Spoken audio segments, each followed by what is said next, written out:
सुप्रभात बच्चों, कैसे हैं? उम्मीद है सारे लोग अच्छे होंगे। आज हम लोग चर्चा करेंगे साहित्य की विधाओं पर। मूलतः गद्य और पद्य में साहित्य की रचना होती है। फिर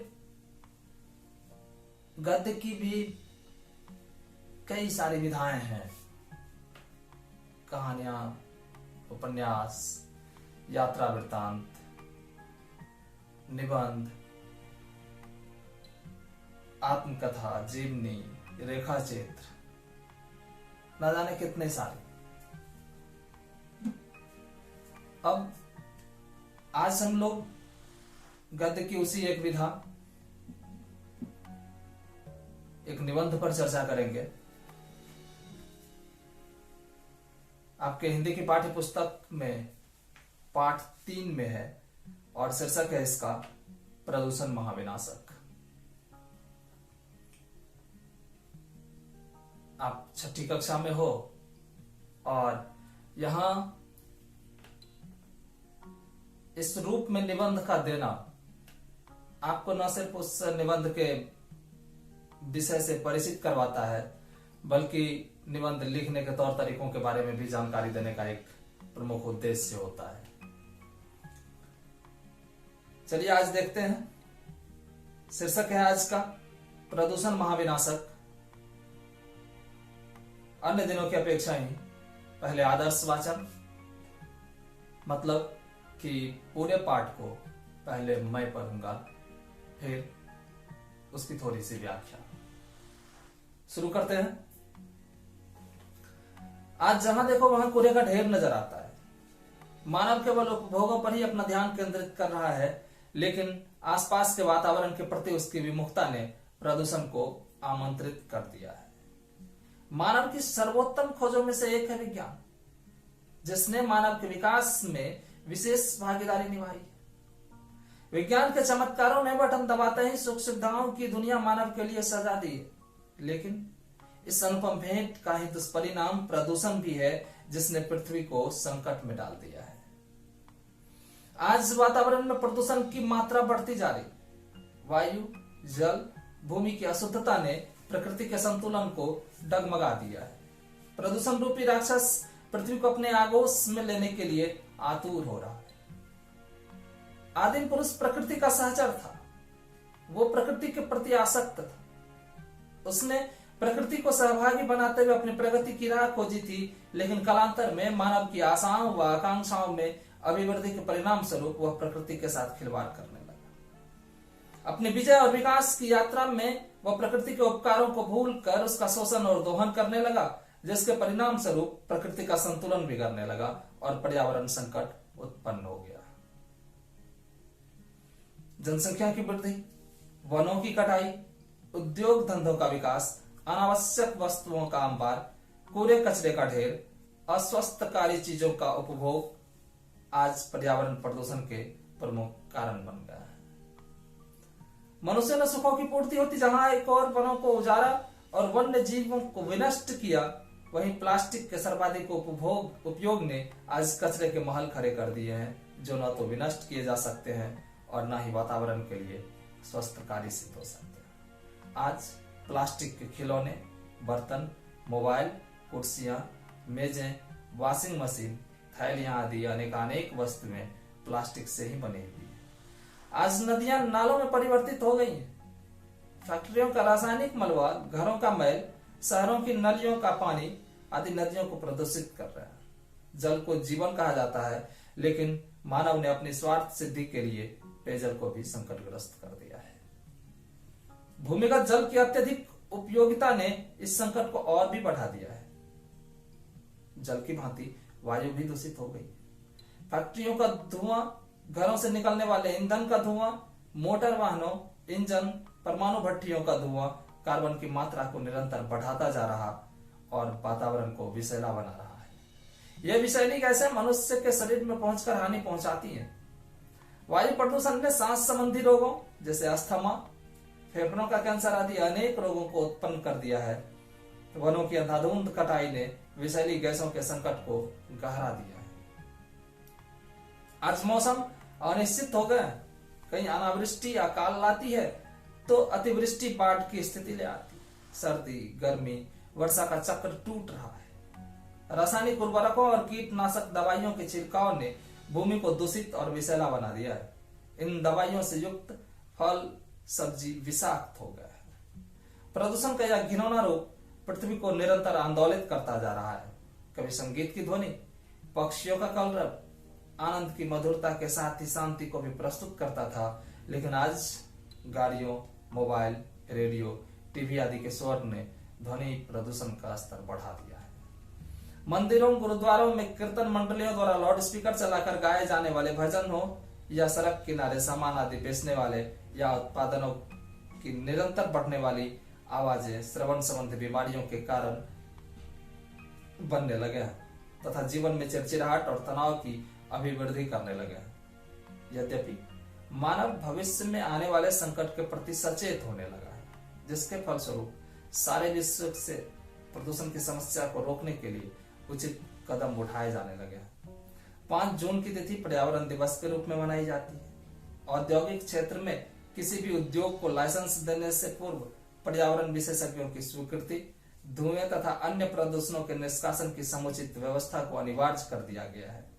विषैले पदार्थों, कूड़ा कचरा आदि को नालियों व जलाशयों में प्रवाहित होने से रोका जा रहा है।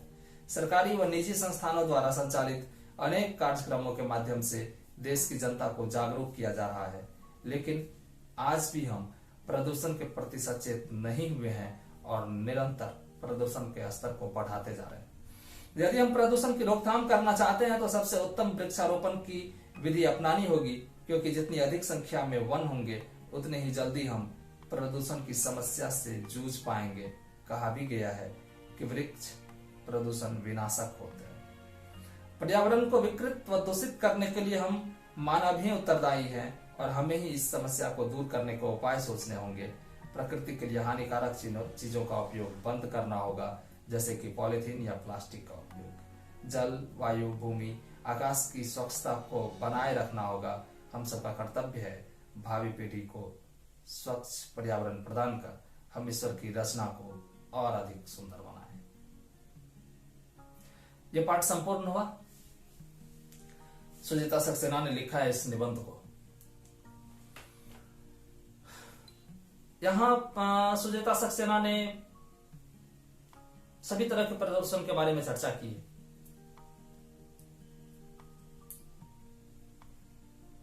वायु प्रदूषण, जल प्रदूषण और ध्वनि प्रदूषण के बारे में। हम सब जानते हैं कि इंसान इतना उपभोक्तावादी हो गया है,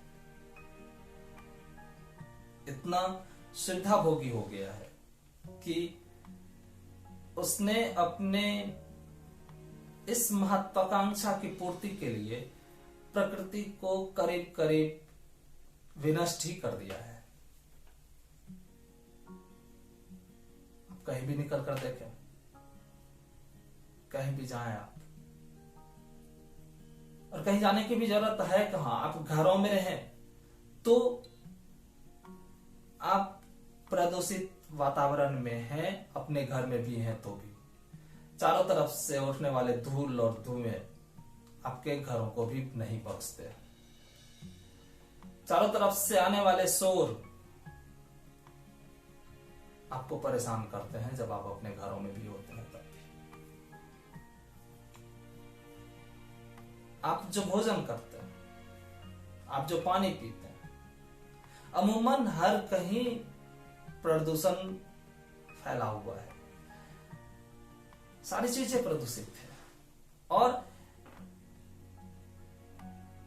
विडंबना देखिए कि इसके लिए और कोई दूसरा दोषी नहीं है, हम इंसान दोषी, हम सभी लोग दोषी हैं इस प्रदूषित जीवन शैली में स्वयं को किसी तरीके से जी लेने के लिए।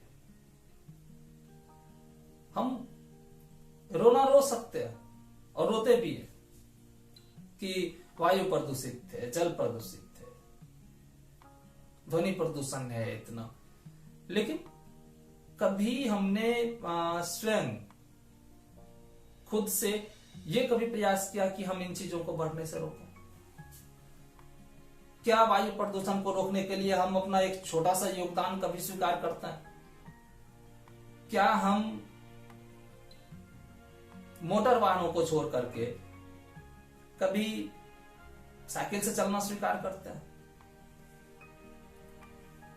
जिनके पास सिर्फ साइकिलें हैं, मैं उनकी बातें नहीं कर रहा हूं, जिनके पास मोटर वाहन है, वो अगर मोटर वाहन को छोड़ करके साइकिल चलाते हैं तो ये एक छोटा सा योगदान हो सकता है कि आपने अपना जो जरूरी काम था वो पूरा किया, लेकिन बगैर वायु को प्रदूषित किए हुए भी। और वैसे भी हमारा देश, जब हम जल प्रदूषण की बात करते हैं तो एक बहुत बड़ा कारक हमारा धर्म प्रधान देश होना भी है। हमारे देश में हर दिन त्योहार होते हैं, पर्व होते हैं, उत्सव मनाए जाते हैं। और हिंदू धर्म जो है वो खासकर मूर्ति पूजक है, मूर्तियां बनाता है, उसकी पूजा करता है और विसर्जन के लिए उसे जल प्रवाहित कर देता है। उन मूर्तियों पर लगे हुए जो खतरनाक रसायन होते हैं वो जल को प्रदूषित करते हैं। शहर में लगने वाली जो फैक्ट्रियां हैं, जो उद्योग हैं, उनसे निकलने वाला जो कचरा है वो नदी में प्रवाहित होता है। पूरे शहर में जो गंदी नालियां, पूरे शहर की जो गंदगी को ढोती है गंदी नालियां, वो सब की सब जाकर के वही विसर्जित होती है। नदियां नालों में तब्दील होती जा रही है। गंगा, यमुना, सरस्वती, कभी इस त्रिवेणी की चर्चा होती थी। सरस्वती पता नहीं कहां विलुप्त हो गई। गंगा और यमुना आज भी बह रही है। कभी आगरे के ताजमहल के पीछे जाकर के देखें यमुना को,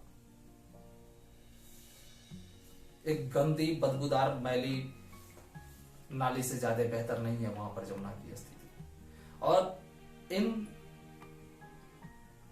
सभी प्रदूषित जल, वायु और ध्वनि के लिए हम जिम्मेदार हैं, हम इंसान जिम्मेदार हैं। हाँ, थोड़े बहुत प्रयास हो रहे हैं, लोग सजग भी हो रहे हैं। कई सारी जगहों पे प्लास्टिक को बंद कर दिया गया है, प्लास्टिक के उपयोग को बंद कर दिया गया है। प्रदूषण नियंत्रण बोर्ड से बगैर अनुमति के उद्योग धंधे नहीं लगाए जा सकते हैं। लेकिन ये सारी चीजें नाकाफी हैं। आज भी इंसान उतना सजग नहीं हुआ है जितना कि उसे होना चाहिए।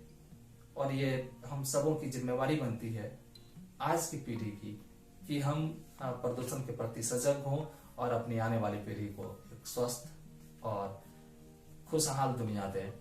आज के लिए बस इतना ही। शुभ विदा।